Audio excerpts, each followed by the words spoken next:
Capricorn! This is a Capricorn Sun, Moon, Rising, and Venus collective bonus reading for the month of July. For your personal reading, kindly send me a direct message. Kamusta mga Capricorn? Kamusta ang puso, pag-ibig, negosyo, personal growth? May natutunan na ba? Let's see kung ano meron sa ating mga Capricorn. This is a Capricorn Sun, Moon, Rising, and Venus collective bonus reading for the month of July. Okay? Hindi po ako magme-message sa inyo isa-isa. If you're ready to have your personal reading, just send me a direct message. Kapag nagme-message, hindi po ako yan. Kapag nagme-message, hindi po ako yan.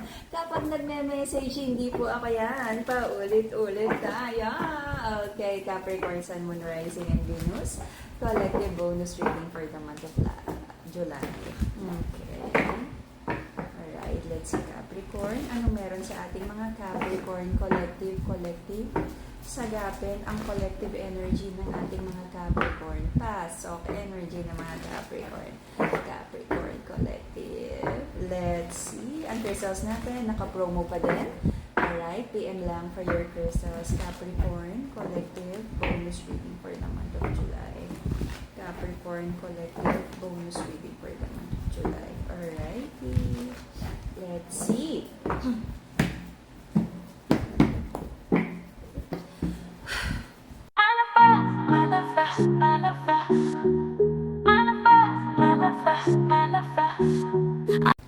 Reconnection, reconciliation, pero wala naman akong nakikitang pagbabago. Wala akong nakikitang change behavior and genuine apology. Okay? Naging burden para sa inyo ang relationship na to.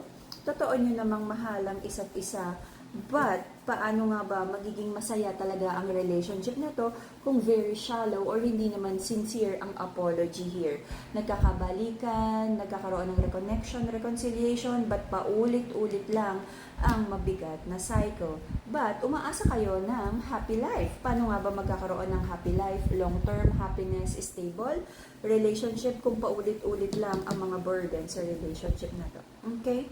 Nagkaroon ng new beginning sa relationship na to because nagkaroon para sa'yo ng like a new way of thinking, a new cycle. But, is it really over? Because kung sino man yung mga naghiwalay at nagkaroon na ng new cycle for the relationship, okay, for most of you, naghiwalay, hindi nag-usap, pero parang hindi pa totally over, walang closure. For some of you, nagkaroon ng balikan and you're trying to make things work out na naman. Okay? The King of Wands, someone is very playful, very promiscuous, walang katigil-tigil, ang options.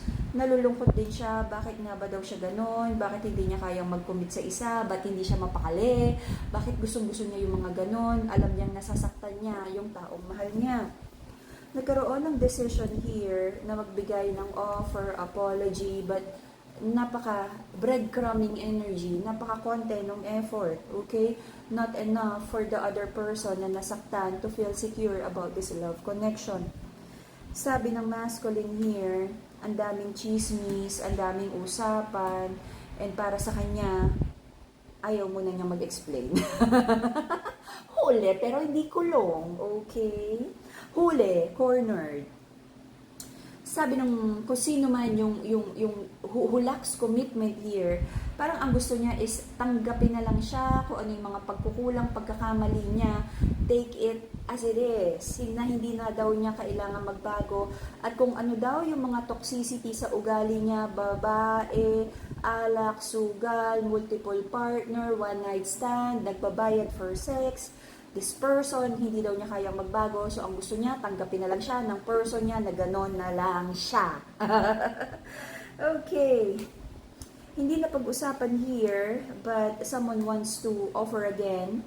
Like, sige, kung for you to feel secure, pakasal na lang. Sige, for you to feel secure, magsama na lang. But, hindi naman doon nagtatapos ang relationship. Oo, magbabalikan. Oo, may promise na naman na like, to the next level ng relationship.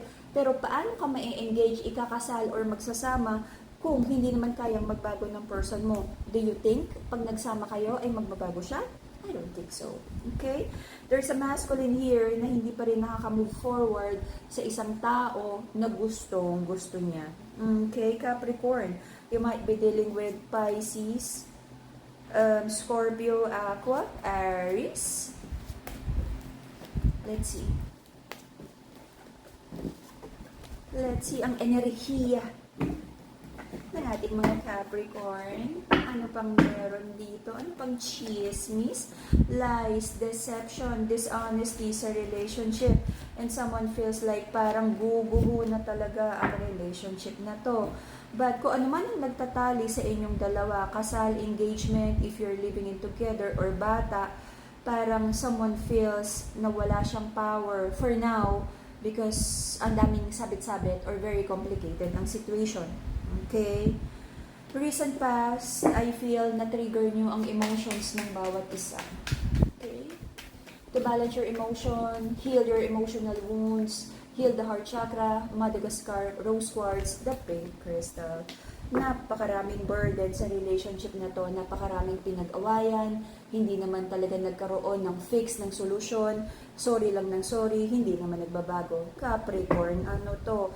Isa, dalawang beses na nasaktan, it could be kasalanan ng person mo, pero kung pangatlong beses at paulit-ulit kang nasasaktan with the same old na pangyayari at tao, ibig sabihin, choice mo yan.